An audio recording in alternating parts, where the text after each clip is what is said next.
विविध क्षेत्रातील बातम्या झटपट आपल्या मोबाईलवर पाहण्यासाठी लगेचच सबस्क्राईब करा राष्ट्रशक्ती लाईव्ह न्यूज आणि सोबत बेल आयकॉन प्रेस करायला विसरू नका। माझं नाव मंगेश तुकाराम वक्ते, राहणार वडनेर भैरव।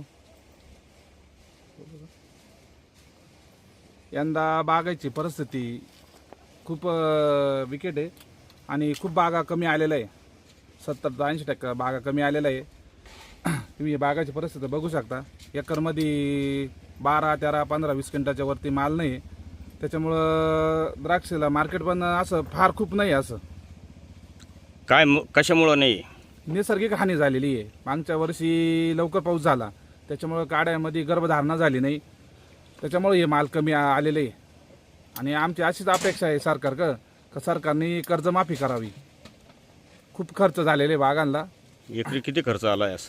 एकरी 3 लाखापर्यंत खर्च आहे बागांचा। आमची त्याच्याकरता अशी अपेक्षा आहे का सरकारनं कर्जमाफी करावी। एकरी किती उत्पन्न निघलं सध्या?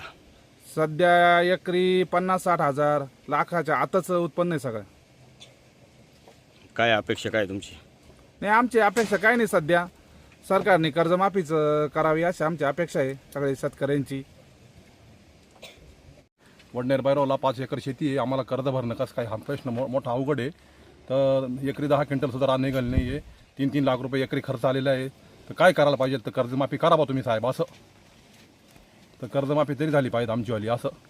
शेतकऱ्यांना काहीच भेटेल नाही आजपर्यंत। एवढे खर्च आलेले आहे, अमकं झालेले आहे तमकं। पोरांच्या शिक्षणात कसं करावा हा प्रश्न पडलेला आहे बुवा असं। तुम्ही? आरती दीपक वक्ते, राहणार वडनेर भैरव। बर, काय शेताच्या मालाच्या संदर्भात द्राक्षाच्या बाग काय सांगाल? निसर्गाच्या हानीमुळे आमची बाग काही चाललेली नाहीये। बर, मग 1 एकरमध्ये 10 क्विंटल सुद्धा माल तयार नाहीये। काय अपेक्षा काय तुमची शेतकरी म्हणून? कर्जमाफी व्हावा। आणखी